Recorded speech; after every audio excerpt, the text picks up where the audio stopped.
Hello rayon, welcome back. आज हम लोग न्यू सब्जेक्ट स्टार्ट करने जा रहे हैं जिसका नाम है साइबर सिक्योरिटी। ये जो सब्जेक्ट है एक ट्यू से रिगार्डिंग सब्जेक्ट्स है। बीटेक सेकेंड ईयर में पढ़ाया जाता है। और इसमें जो यूनिट्स हैं जहाँ पे हम लोग पढ़ेंगे साइबर क्राइम क्या होता है, इसका ओरिजिन क्या है, इंफॉर्मेशन सिक्योरिटी क्या होता है, who are cyber criminal, classification of cyber criminal, a globe perspective of cyber crime era क्या होता है। फिर उसके बाद हम लोग साइबर ऑफेंस के बारे में यहाँ पे पढ़ेंगे, जैसे कि क्या प्लान होते हैं अटैक करने के, सोशल इंजीनियरिंग क्या होता है, साइबर स्टॉकिंग क्या होता है, साइबर कैफ क्या होता है, साइबर क्राइम क्या होता है, बॉटनेट क्या होता है, और fuel of cyber crime and attack vector क्या होता है। तो चलिए बात करते हैं सबसे पहले इंट्रोडक्शन ऑफ साइबर सिक्योरिटी। देखिए, साइबर सिक्योरिटी का मेन मोटिव क्या होता है कि हमारे इंफॉर्मेशन को प्रोटेक्ट करना फ्रॉम अनऑथोराइज यूजेस से। जो हमारा डेटा हो, जैसे कि इन्फॉर्मेशन हो गया, इक्विपमेंट हो गया, डिवाइस हो गया, कंप्यूटर हो गया, कंप्यूटर रिसोर्स हो गया, कम्युनिकेशन डिवाइस हो गई, इन्फॉर्मेशन स्टोर हो गई, इनको क्या करना है, प्रोटेक्ट करना है। यानी कि इनको बचाना है। किससे बचाना है? हमको बचाना है अनऑथराइज एक्सेस से, यूज से, डिस्क्लोजर से, डिस्क्रिप्शन से, मॉडिफिकेशन से, डिस्ट्रक्शन से। यानी कि किसी थर्ड पर्सन से या थर्ड कम्युनिटी से या थर्ड ग्रुप से जो हैकर जो आपके डेटा को मिसयूज कर सकते हैं, हैक कर सकता है, इंफॉर्मेशन को किसी और तरह से यूज कर सकते हैं, उनसे हमको अपने डेटा को बचाना। चाहे वो अपना डेटा हो गया, कोई डिवाइस हो गई, कोई रिसोर्स हो गया, अपनी कम्युनिकेशन जो इन्फॉर्मेशन आपने कहीं स्टोर किया वो हो गया, उन सबको बचाना ही हमारा क्या होता है, मोटिव होता है। इसी को बोलते हैं साइबर सिक्योरिटी। यानी कि अपने इंफॉर्मेशन को बचाना किसी दूसरे यानी किसी अनऑथराइज एक्सेस से, ठीक, उसको बोलते हैं cyber security. It can state address protected on of internet connected system including hardware and software data from cyber attack. यानी कि it is state as a protection of internet connected system. यानी कि जो इंटरनेट से चीजें जो connect हैं, उन उन चीज़ों को अनऑथराइज यूज से बचाना। यानी कि आपको पता है कि हमारे जो डेटा है, जैसे कि फोटोज हो गई, इमेजेस हो गई हैं, हमारे अगर सोशल मीडिया प्लेटफॉर्म यूज कर रहे हैं, तो हम लोग किसी से चैट करते हैं, तो उनको किससे बचाना? अनऑथराइज पीपल से, जो कि हमारे डेटा को मिसयूज कर सकते हैं, यूज इस्तेमाल कर सकते हैं अपने हमारे जो हार्डवेयर हैं, सॉफ्टवेयर हैं, उनको अनऑथराइज यूजर्स से बचाना। वही हमारा यहाँ क्या होता है, मोटिव होता है। उसी को बोलते हैं क्या है, साइबर सिक्योरिटी बोलते हैं। अब यहाँ पे आता है साइबर क्राइम बेसिकली होता क्या है। देखिए, साइबर क्राइम वो इलीगल एक्टिविटीज होती हैं जो कि कंडक्ट किए जाते हैं डिजिटल डिवाइस से। यानी कि अगर हम लोग कनेक्ट हैं, इंटरनेट के थ्रू कनेक्ट हैं, नेटवर्क के थ्रू कनेक्ट हैं, तो उन डिवाइस पे जो अटैक्स होते हैं, जो इनलीगल एक्टिविटीज होती हैं, उनको क्या बोलते हैं हम लोग, साइबर क्राइम बोलते हैं। अब ये लोग कौन करते हैं? ये बेसिकली एक हैकिंग ग्रुप भी हो सकता है, इंडिविजुअल पर्सन भी हो सकता है, आइडेंटिफाइड थ्रेट भी हो सकता है।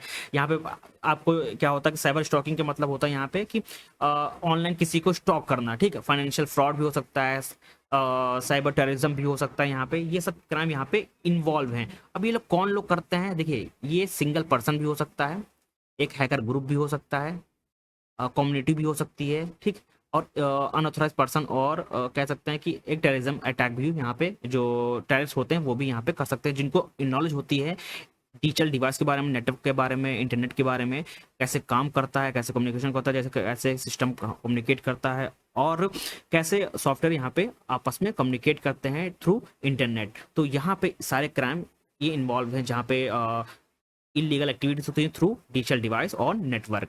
नाउ, ओरिजिन क्या होता है साइबर क्राइम का? देखिए, साइबर क्राइम का जो ओरिजिन है वो 1940 में है, जहाँ पे एक साइंटिस्ट थे जो कि मैथमेटिशियन और कंप्यूटर से रिलेटेड, ये जो साइंटिस्ट थे, ये इन्होंने अपनी बुक पब्लिश की थी, control and communication in machine और लिविंग ऑर्गेनिज्म। तो यहाँ पे क्या था, बेसिकली ये स्टडी कर रहे थे कैसे जो लिविंग थिंग है वो कैसे कम्युनिकेट करती हैं आपस में, और उसी की हेल्प से इन्होंने क्या किया है कि मशीन कैसे आपस में कम्युनिकेट करेंगे, कैसे कंट्रोल करेंगी। तो वो चीज से ही यहाँ पे साइबर क्राइम आया है, ठीक। साइबर का जो मतलब होता है ये साइबरनेटिक्स बेसिकली स्टडी होता है, study of control communication in machine और लिविंग ऑर्गेनिज्म। और ये जो साइंटिस्ट थे, नॉर्बर्ट बर्नियर थे, 1940 में, ठीक, यहाँ से शुरुआत हुई थी, ठीक ना। ओवर टाइम जो साइबर है बेसिकली बहुत एडवांस होता चला गया। ये कंप्यूटर नेटवर्क एंड इंटरनेट के साथ भी इस्तेमाल किया जाने लगा। फिर 1990 में जब इंटरनेट की शुरुआत हुई, जब डब्ल्यू डब्ल्यू डब्ल्यू आया, ठीक, तो जैसे जैसे इंटरनेट की आगे बढ़ता चला गया, उसी तरह साइबर क्राइम भी यहाँ पे इंक्रीज होते चले गए हैं, ठीक। जो मेन मोटिव है, जो साइबर क्राइम जहाँ से आया वो है 1940, नॉर्बर्ट वेनियर। इन्होंने बेसिकली जब स्टडी कर रहे थे control and communication in machine और लिविंग ऑर्गेनिज्म में, तो वहाँ से ये चीज़ निकल के आई 1940। फिर 1990 में सबसे ज़्यादा राइज देखने को मिली है इंटरनेट और कंप्यूटर की टेक्नोलॉजी में, और यहीं से साइबर क्राइम की शुरुआत हुई है ना। उसके बाद बात करते हैं कि कॉन्सेप्ट के बारे में, कि ओवरऑल जो साइबरनेटिक्स हैं वो क्या होता है। बेसिकली साइबरनेटिक ट्रांसडिसिप्लिनरी फील्ड होती है जहाँ पे स्टडी किया जाता है कि how system behave, whether biological, technical, social, achieve goal, maintain stability through a feedback loop और कंट्रोल मैकेनिज्म। ये ओवरऑल जो साइबरनेटिक्स का मतलब होता है कि how system can communicate with anything, whether machine to machine or human to human to animal living organism to organism, वो कैसे कम्युनिकेट करते हैं। एक ओवरऑल एक स्टेप से कह सकते हैं कि हमको सिस्टम के बारे में जानना है, वो चाहे बायोलॉजिकल, टेक्निकल हो, सोशल हो और मशीन के बारे में हो, कैसे वो कम्युनिकेट करते हैं, वो सब चीज़ के बारे में जानने के लिए ये जो फील्ड होती है साइबरनेटिक्स का इस्तेमाल किया जाता है। ठीक ना, अगर की कॉन्सेप्ट की बात की जाए तो यहाँ पे आता है फीडबैक, कंट्रोल और कम्युनिकेशन। फीडबैक क्या होता है, देखिए जो हमारा कभी कभी क्या होता है, आपने देखा होगा कुछ चीज़ें कि हम लोग आउटपुट जो हमारा होता है वो हमारा फीडबैक की तरह काम करता है, वो एज अ इनपुट काम करता है, क्योंकि हमको जब फीडबैक मिलता है हम अपने आप को इम्प्रूव करते हैं। आप कोई काम करते हैं, मान लीजिए आपका काम थोड़ा गड़बड़ हो गया तो आपको समझाया जाता है, जो आपका आउटपुट होता है उसी को एज अ फीडबैक इनपुट के तौर पर लिया जाता है और अच्छे से आप उसको इम्प्रूव करते हैं। ठीक, कंट्रोल की बात करें तो बेसिकली एक मैकेनिज्म होता है जहाँ पे सिस्टम को कैसे रेगुलेट करना है, कैसे बिहेव करना है, और अगर हम लोग इसको रेगुलेशन लगाएंगे, उसके बिहेवियर को एनालाइज करेंगे तो हम लोग अच्छे सा जो गोल है हमारा वो अच्छे से अचीव कर पाएंगे। कम्युनिकेशन की बात की जाए तो बेसिकली हम लोग एक इन्फॉर्मेशन को फ्लो करना है बिटवीन अ सिस्टम, यानी कि एक सिस्टम से दूसरे सिस्टम कैसे हमारी कम्युनिकेशन फ्लो हो रही है वो चीज़ यहाँ पे बताई जाती है। ये तीन इंपॉर्टेंट पार्ट हैं, फीडबैक, कंट्रोल और कम्युनिकेशन। अगर हिस्टोरिकल कॉन्सेप्ट की बात करें तो बेसिकली साइबरनेटिक आपको पता चल गया है कि जो फील्ड होती है जहाँ पे हम लोग सिस्टम को एनालाइज करते हैं कि कैसे वो बिहेव कर रहे हैं, कैसे वो कम्युनिकेट कर रहे हैं आपस में। ठीक, और मैंने अभी बताया कि जो नॉर्बर्ट हैं उन्होंने एक बुक लिखी थी जहाँ पे साइबरनेटिक्स के बारे में, जहाँ पे ये स्टडी कर रहे थे जैसे कंट्रोल और कम्युनिकेशन इन एनिमल और मशीन, कैसे आपस में जो एनिमल्स होते हैं उनको कैसे कंट्रोल करना है, वो आपस कैसे कम्युनिकेट करते हैं, उसके साथ ही साथ वो मशीन पे भी कैसे वो मशीन आपस में कम्युनिकेट करती हैं, कैसे वो कंट्रोल करती हैं, इन्होंने बुक में मैंशन किया जो कि 1948 में पब्लिश की गई थी। ठीक, उसी के अकॉर्डिंग यहाँ पे डायरेक्टली 1940, 1948, उसके बाद 1990 जब हम डब्ल्यू जब वर्ल्ड वाइड वेब की जब शुरुआत हुई, जब इंटरनेट यहाँ पर राइज होने लगा तो उस साथ साथ साइबर क्राइम भी यहाँ पे बढ़ने लगे। नाउ पब्लिकेशन की बात की जाए तो बेसिकली इसका इस्तेमाल कहाँ कहाँ होता है। सबसे पहले इंजीनियरिंग, जहाँ पे automatic control system, robotics, artificial intelligence. Biological की बात की जाए बेसिकली कैसे हम लोग जो हमारा बायोलॉजिकल सिस्टम होता है उसको सीखने के लिए, उसको समझने के लिए भी यहाँ पे इस्तेमाल किया जाता है। सोशल साइंस की बात की जाए तो study of social system. Organization की बात हो गई, ह्यूमन कैसे बिहेव करता है उसका ह्यूमन के बिहेवियर को स्टडी करने के लिए यहाँ पे इस्तेमाल किया जाता है। सिस्टम थ्योरी की बात की जाए तो बेसिकली जो कॉम्प्लेक्स पैटर्न होते हैं, कॉम्प्लेक्स सिस्टम होते हैं, कैसे इंटरेक्ट करते हैं आपस में, उसको समझने के लिए, उसको एनालाइज करने के लिए भी यहाँ पे इस्तेमाल किया जाता है। अगर बात करें एग्जाम्पल ऑफ साइबरनेटिक सिस्टम के बारे में, आपने देखा होगा ऑटोमेटिक पायलट मोड जब फ्लाई करता है या जो एयरक्राफ्ट फ्लाइट करता है तो कैसे वो आपस में सिस्टम, जब हम लोग ऑटोमेटिक पायलट मोड लगा देते हैं तो सिस्टम कैसे आपस में कम्युनिकेट करते हैं, कैसे कंट्रोल करते हैं फ्लाइट को, वो चीज़ यहाँ पे साइबरनेटिक के अंदर आता है। ठीक, उसी तरह ह्यूमन ब्रेन हो गया, कैसे कैसे उस ह्यूमन ब्रेन रिस्पॉन्स करता है, जो इन्फॉर्मेशन रिसीव करता है, कैसे उसको प्रोसेस करता है, कैसे उसको फंक्शन करता है, कैसे उसको रिएक्ट करता है, वो चीज़ यहाँ पे आ जाती है। बायोलॉजिकल पॉपुलेशन की बात की जाए तो बेसिकली जो रेगुलेशन हो गया पॉपुलेशन साइज में और डायनेमिक में, वो चीज़ यहाँ पे देखने को मिलती है। साथ ही साथ ह्यूमन सोसाइटी की बात की जाए तो कैसे इंट्रैक्शन हो गया, फीडबैक लूप्स हो गया विद इन सोसाइटी सीखने को मिलते हैं। ये चीज़ यहाँ पे ह्यूमन सोसाइटी के अंदर देखने को मिलती है कि कैसे आपस में ह्यूमन जो है आपस में इंटरेक्ट करते हैं और फीडबैक के बेसिस पे कैसे अपने आप को इम्प्रूव करते हैं और अच्छे से सोसाइटी में रहने के लिए, बनने के लिए। ठीक, नाउ आगे बात करें तो हम लोग बात कर रहे हैं इंफॉर्मेशन सिक्योरिटी के बारे में, इन्फोसेक्स के बारे में। ये जो इंफॉर्मेशन सिक्योरिटी है ये बेसिकली एक प्रैक्टिस होता है protecting sensitive information from unauthorize access, यानी कि हमारी जो इन्फॉर्मेशन है, इंपॉर्टेंट इन्फॉर्मेशन है, वो किसी अनऑथराइज पर्सन से, यानी किसी हैकर ग्रुप से, कोई ऐसा पर्सन जो हमारे जानने वाला ना हो, उनसे बचाना, उसको बोलते हैं यहाँ पे इंफॉर्मेशन सिक्योरिटी। क्योंकि हमको क्या करना है कि हमारे इंफॉर्मेशन को, हमारी जो इंपॉर्टेंट चीज़ों को, जो बिजनेस रिलेटेड इंफॉर्मेशन हो गई, पर्सनल इंफॉर्मेशन हो गई, उनको प्रोटेक्ट करना फ्रॉम अनऑथराइज एक्सेस से, कि वो मॉडिफाई ना कर पाए और डिस्ट्रैक्ट ना कर पाए, डिस्ट्रीब्यूट ना कर पाए, और डिजिटल जो फिजिकल फॉर्म होता है ऑफ जो इंफॉर्मेशन है उसको को बचाना होता है। यानी कि सीधे सीधे बात किया जाए कि हमको हमारी जो इंफॉर्मेशन है या हमारा जो डेटा है उसको प्रोटेक्ट करना है। अब ये प्रोटेक्ट कैसे किया जाता है, तो यहाँ पे तीन चीजें होती है जिसको बोलते हैं CIA। CIA बेसिकली कॉन्फिडेंटली, इंट्रिगिटी और अवेलेबिलिटी। ठीक, ये तीन चीजें की इस्तेमाल हम लोग करते हैं हमारी इंफॉर्मेशन को बचाने के लिए। सबसे पहला होता है कॉन्फिडेंटली, ये बेसिकली इंश्योर करता है कि जो हमारी इंफॉर्मेशन है वो सिर्फ ऑथराइज पर्सन ही एक्सेस कर पाए। सेकंड होता है आई, इंटीग्रिटी। ये बेसिकली इंश्योर करता है कि जो डेटा है वो बेटरी एक्यूरेसी हो और ट्रस्टवर्दी हो। लास्ट आता है ए, यानी कि अवेलेबिलिटी।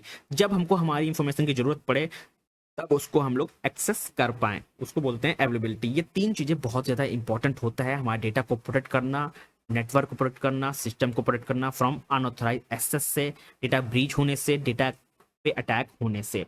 नाउ अगर एग्जांपल की बात की जाए इंफॉर्मेशन सिक्योरिटी के बारे में, तो यहाँ पे आता है नेटवर्क सिक्योरिटी, जहाँ पे हम लोग इंप्लीमेंट करते हैं फायरवॉल को, आईडीएस सिस्टम यानी कि इंट्रूशन डिटेक्शन सिस्टम को, वीपीएन को, to protect network traffic and data transmission.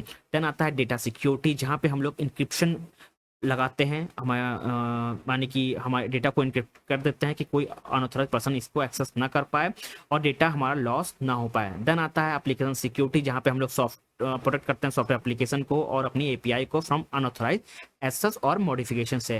Then आता है क्लाउड सिक्योरिटी, जहाँ पे हम लोग सिक्योरिटी को इंप्लीमेंट करते हैं to protect data and application to store in a cloud network. Then आता है फिजिकल सिक्योरिटी, जहां पे हम लोग अपना जो फिजिकल एसेट्स होते हैं जैसे कि सर्वर हो गया, डेटा सेंटर हो गया, उनको प्रोटेक्ट करते हैं। यहाँ पे मेन चीज क्या है, सर्वर और डेटा सेंटर, इनको प्रोटेक्ट करते हैं किससे, अनऑथराइज एक्सेस से। ये अनऑथराइज एक्सेस से क्यों करते हैं, क्योंकि हमारा जो सर्वर होता है उसमें हम लोग इंफॉर्मेशन डेटा होता है ऐप से मूव करता है, ठीक, और स्टोर कहाँ करता है, सर्वर में और डेटा सेंटर में, तो उसको वहां से प्रोटेक्ट करना कि हमारा जो यूजर का डेटा है वो सेफ रहे। देन आता है who are cyber criminal. Cyber criminal कौन होते हैं, मैंने जब साइबर क्राइम मैंने बताया था, ये वो होते हैं जहाँ पे इलीगल एक्टिविटीज की कंडक्ट की जाती हैं कंप्यूटर्स पे, नेटवर्क पे, डिजिटल टेक्नोलॉजी पे। ठीक सेम इसी तरह साइबर क्रिमिनल वो होते हैं, या तो एक या तो पर्सन होगा, यानी एक या तो इंडिविजुअल होगा या ग्रुप होगा जो एंगेज होगा इलीगल एक्टिविटीज में using computer networks and digital technology. जो कंप्यूटर नेटवर्क्स और डिजिटल टेक्नोलॉजी का इस्तेमाल कर रहा होगा इलीगल एक्टिविटीज में, तो उसको बोलते हैं साइबर क्रिमिनल। बेसिकली यहाँ पे जो साइबर क्रिमिनल बेसिकली कमिट करते हैं, जैसे कि हैकिंग हो गया, आइडेंटिफाइड थ्रेट्स हो गए हैं, फाइनेंशियल फ्रॉड करते हैं, साइबर टेररिज्म हो गया और बहुत सी चीज़ें होती हैं। ठीक, अब जो साइबर क्रिमिनल जो होते हैं बेसिकली वो स्किल्ड प्रोफेशनल होते हैं, यानी कि उनको बहुत अच्छी नॉलेज होती है कंप्यूटर के बारे में, नेटवर्क के बारे में, वही लोग इसको परफॉर्म करते हैं। नाउ अब कितने टाइप के साइबर क्रिमिनल होते हैं, अगर बात की जाए हैकर्स के बारे में, यहाँ पे तीन टाइप के हैकर्स होते हैं, black hat hackers, white hat hackers और ग्रे हैट हैकर्स। अगर ब्लैक हैट हैकर्स की बात की जाए, बेसिकली ये मिलिशियस हैकर होते हैं जो एक्सप्लॉइट करते हैं सिस्टम फॉर पर्सनल गेन, यानी कि पर्सनल गेन के लिए, यानी कि पर्सनल आप इस तरह से कहते हैं अपने पर्सनल बेनिफिट के लिए किसी पर्सन का सिस्टम को हैक करते हैं, किसी पर्सनल की इंफॉर्मेशन को हैक करते हैं। व्हाइट हैट हैकर क्या होता है, बेसिकली ये इथिकल हैकर होते हैं जो कि ऑर्गेनाइजेशन की हेल्प से, यानी कि किसी गवर्नमेंट की हेल्प से, यहाँ पे यानी कि ये लीगल होते हैं, गवर्नमेंट इसको परफॉर्म करवाती है। और ये कह सकते हैं कि एक एक ऑर्गेनाइजेशन होता है जो कि बेसिकली सिस्टम को सिक्योर रखने के लिए काम करता है कि कोई अनऑथराइज पर्सन इसको हैक ना कर पाए। ग्रे हैट हैकर की बात की जाए तो यहाँ पे हैकर दो टाइप से परफॉर्म करता है। ये बेसिकली इलीगल एक्टिविटीज भी कर सकता है, लीगल एक्टिविटीज दोनों कर सकता है, यानी कि इलीगल और लीगल एक्टिविटीज दोनों में शामिल होते हैं। इसका नाम होता है ग्रे हैट हैकर। देन आता है साइबर टेररिस्ट। ठीक, साइबर क्राइम बेसिकली यहाँ पे कह सकते हैं टेररिस्ट, बेसिकली जो साइबर टेररिस्ट होते हैं, जैसे कि वो दहशत फैलाने के लिए, ठीक, और अपना दबदबा बनाने के लिए ये अटैक किया जाता है। ये गवर्नमेंट के नेटवर्क पे हो सकता है, पावर ग्रिड पे हो सकता है।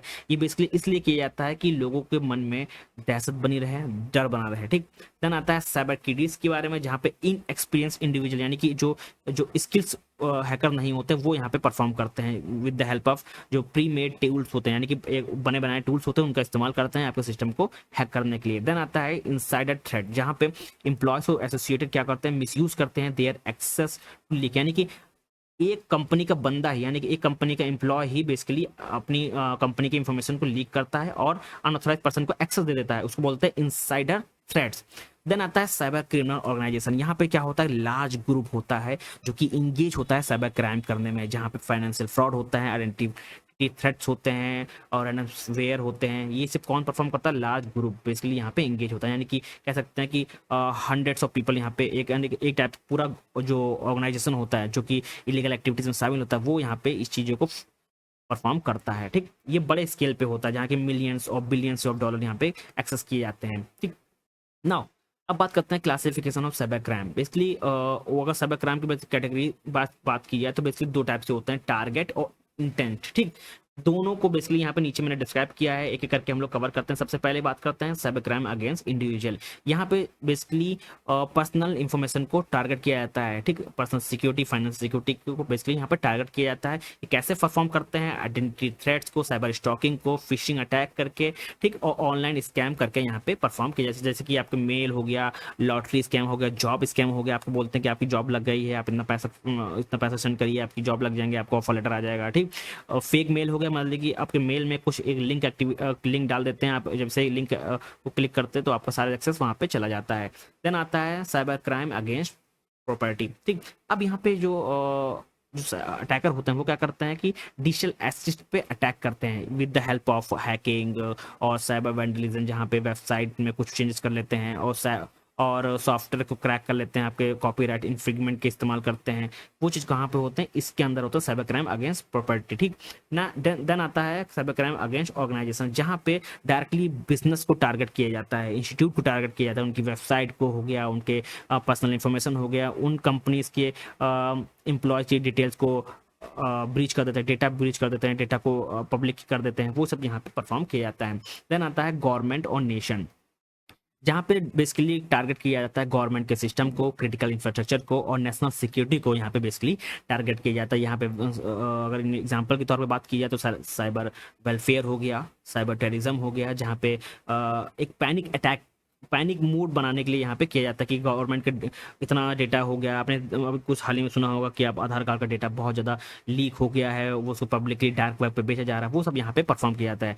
देन आता है इमर्जिंग साइबर क्राइम, जहाँ पे लेटेस्ट टेक्नोलॉजी का इस्तेमाल किया जाता है, जैसे कि क्रिप्टो जैकिंग हो गया, जहाँ पे जो क्रिप्टो करेंसी हो गया उसका इस्तेमाल कर, यानी कि किसी की दूसरे की क्रिप्टो करेंसी को अपने एक्सेस कर लेना, यानी कि उसके क्रिप्टो को चुरा लेना, ठीक, उसके क्रिप्टो कौन से चुरा लेना। ये अभी आपने हाल में देखा होगा, नॉर्थ कोरिया ने एक क्रिप्टो कंपनी के बिलियंस ऑफ क्रिप्टो को, जो कॉइन्स हो, वो बेसिकली एक्सेस कर पाया और अपने पास सेव कर लिया है, ठीक।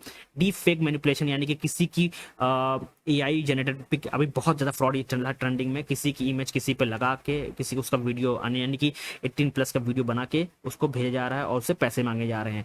आईओटी अटैक क्या हो गया? किसी स्मार्ट डिवाइस को अटैक कर लिया गया, उसको कनेक्ट कर लिया गया, उसकी सारी इन्फॉर्मेशन को एक्सेस कर लिया गया, उसके बाद बोला गया कि आपकी सारी फोटोज मेरे पास हैं, आप अपना पैसा, इतना पैसा सबमिट करिए मुझे, तभी आपको हम आपके जो इमेज को या वीडियोस को डिलीट कर देंगे, ठीक। ये सब जो बेसिकली इमर्जिंग साइबर क्राइम के अंदर आता है। देन आता है global perspective of cyber crime, जहाँ पे ग्लोबल इशू के बारे में हम लोग बात करेंगे, जैसे कि इंडिविजुअल हो गया, बिजनेस हो गया और गवर्नमेंट हो गया। यहाँ पे टेक्नोलॉजी का इस्तेमाल, यानी कि एडवांस टेक्नोलॉजी का इस्तेमाल किया जाता है हैकिंग को परफॉर्म करने के लिए।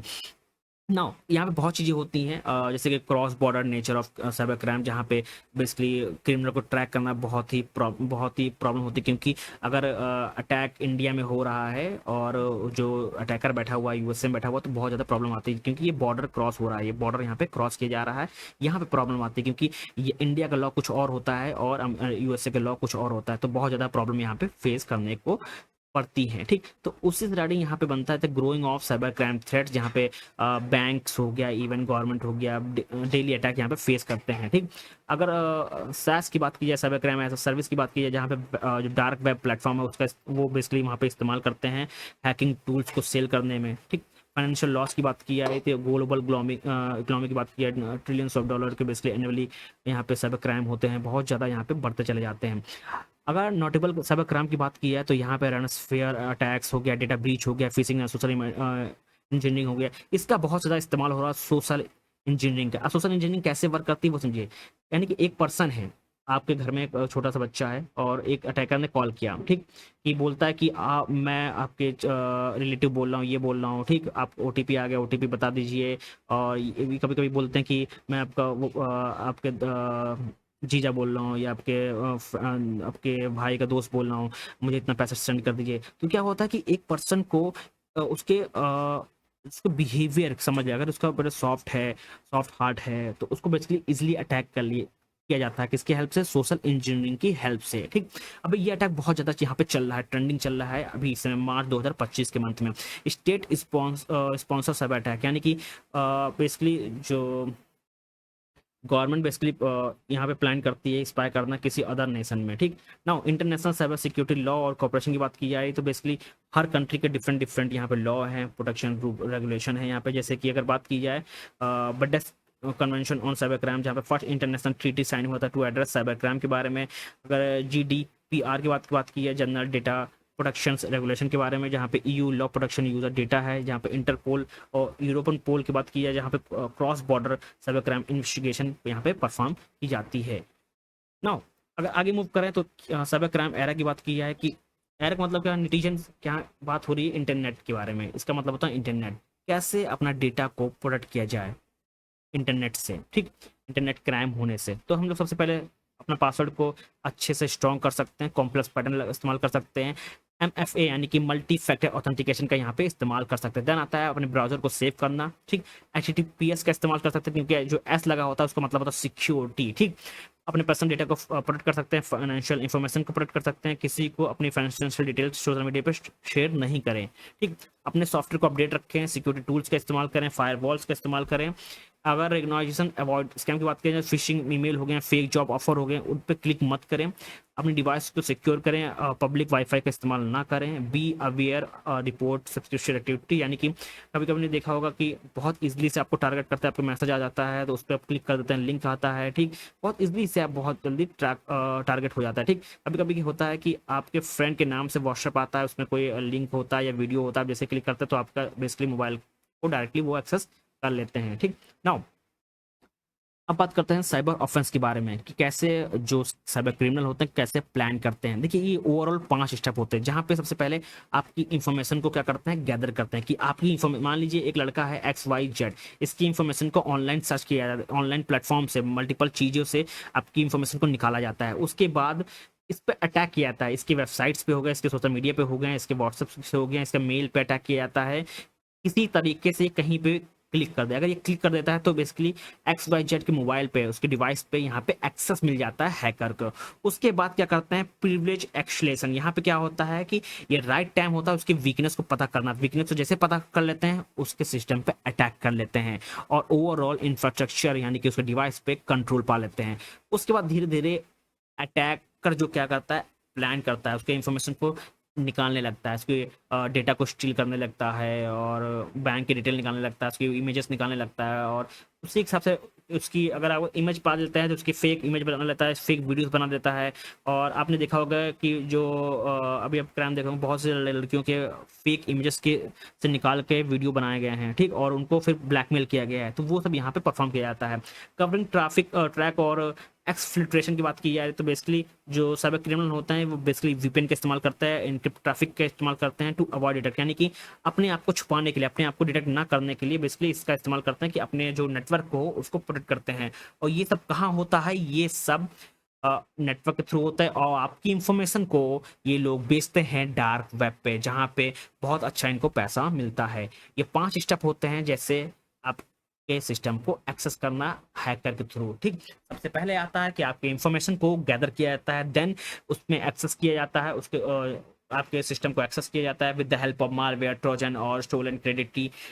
आपके वीक पासवर्ड होना जाता है आपके कंप्यूटर में या मोबाइल में कोई सॉफ्टवेयर हो गया उसके थ्रू आते हैं या मेल के थ्रू आते हैं। उसके बाद धीरे धीरे आपके जो वीकनेस होते हैं सिस्टम के उसके अंदर घुसते हैं, आपकी इंफॉर्मेशन को चुराते हैं और आपकी इंफॉर्मेशन मिसयूज करते हैं, आप ब्लैकमेल करते हैं और वो जो इंफॉर्मेशन को होता है वो डार्क वेब पे शेयर करते हैं, बेचते हैं। और वो ना पकड़ने में आए तो इसीलिए वो अपने आप को जो लॉग्स होते हैं वो इरेज कर देते हैं, VPN का इस्तेमाल करते हैं और इनक्रिप्ट ट्रैफिक का यहाँ पे इस्तेमाल करते हैं कि वो पकड़ने में ना आए, ठीक।